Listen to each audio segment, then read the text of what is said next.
La RDC n'appartient plus aux Congolais que virtuellement. Dans leur propre pays, ils ne sont plus propriétaires de grand-chose. Tenez, voici dans ce camembert la répartition des richesses minières de la RDC. Comme vous le voyez, 70% de ces minerais stratégiques appartiennent directement aux firmes étrangères. C'est elles qui les exploitent et les vendent sur le marché international. C'est elles qui spéculent avec ces réserves sur les marchés financiers. Le Congo est désormais spectateur et n'a plus rien à dire. Ces entreprises, elles ont pris nos gisements, elles sont allées les donner en garantie à des banques étrangères et elles ont emprunté. Au lieu d'amener des capitaux qu'on nous avait promis, c'est des prêts qu'on nous a amenés à des taux qui dépassaient 10% alors que nous savons qu'ils les avaient à 2 ou 3%. Donc les entreprises à qui on a donné les concessions sont allées gager les mines du Congo auprès des banques. Et ont emprunté alors qu'elles devaient amener des capitaux. Elles ont amené plutôt des prêts. Je ne vais pas revenir sur ces pillages des grands groupes internationaux dont j'ai parlé dans une précédente chronique que j'ai intitulée « Comment récupérer nos richesses minières » et qui est encore sur ma chaîne YouTube. Et les 30% restants, à qui appartiennent-ils? Ceux qui théoriquement ont échappé à l'appétit vorace de ces firmes, ce que l'on appelle l'industrie artisanale, qui en bénéficie? Selon le code minier congolais, seuls les Congolais peuvent en bénéficier. Il leur est exclusivement réservé. Là encore, erreur. Là encore, ils sont exclus, tellement exclus, totalement exclus. Mais comment est-ce possible? Et là, on tombe des nues en découvrant l'ampleur des vols, du machiavélisme qui prévaut dans ce secteur, qui a priori ne devait profiter qu'aux nationaux. Sur les 30% restants, ceux de l'artisanat minier, 80% sont tenus par les Chinois, qui ont remplacé les Libanais depuis la chute du président Joseph Kabila, qui ne tiennent plus que 15% les Libanais, contre 5% pour les Indiens. Rien pour les Congolais. Des chiffres que, naturellement, certains mettent en doute à Kinshasa. Pour en avoir le cœur net, pour ne pas se contenter de spéculations, nous avons décidé d'aller dans les mines de ces différentes régions de la RDC. Nous nous sommes décidés à aller sur place enquêter, voir comment se partage cette manne naturelle.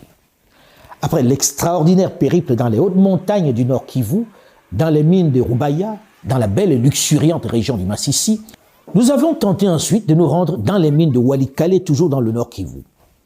Figurez-vous que malgré la présence dans notre avion des autorités locales, notamment des députés nationaux, du président du conseil d'administration de la puissante GECAMINE, des administrateurs de la FEC, la Fédération des entreprises du Congo, malgré l'autorisation donnée par la présidence de la République, tenez-vous bien, la société américaine Alphamine, propriétaire de Bézi, à Walikale, producteur d'étain et de cassitérite, nous a clairement dit qu'il n'acceptait pas que nous venions chez lui. Pas question de venir fouiller dans ses affaires. En plus, c'est lui qui possède l'aérodrome, le seul dans le coin. C'est dire la puissance de la firme. Il est sur son territoire et pour atterrir sur place, même l'autorisation de la présidence de la République ne suffit pas. Allez donc déterminer les quantités d'or et de coltan qu'il y produit. Allez donc savoir ce qu'il fait dans sa propriété, puisque l'autorité n'y a pas accès. Une discrétion qui accrédite la thèse selon laquelle il y extrait le minerai rare, très rare de nobium, celui nécessaire à la stabilisation des fusées. Circuler, il n'y a rien à voir. Il n'a d'injonction à recevoir de personne. Congo dit panda.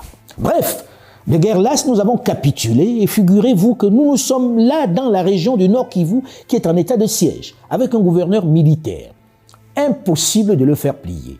Il est le roi sur place, n'en déplaise à ceux qui parlent de souveraineté du Congo. Nous avons ensuite mis le cap sur le sud Kivu en empruntant le majestueux lac Kivu et ses paysages à vous couper le souffle.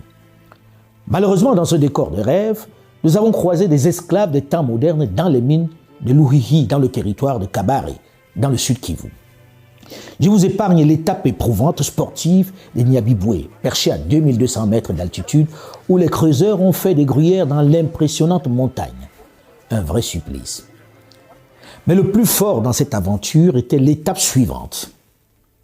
Une fois à Bukavu, la capitale de la province du Sud Kivu, nous avons décidé de partir vers les mines d'or de Kamituga. En raison de l'insécurité sur les routes, nous avons choisi l'option d'un petit avion. On se retrouve à l'aéroport de Bukavu. Là, nous sommes à l'aéroport de Bukavu. Pour aller sur une mine du Congo, il faut l'autorisation des Chinois. Ça veut dire que il existe un territoire chinois dans ce pays, la RDC. Un territoire chinois tout simplement parce que personne ne sait ce qu'on produit dans ces mines-là, personne ne sait les quantités de minerais que l'on sort dans ces mines-là. Personne ne sait ce qui se passe dans ces camps-là, dans ces mines-là.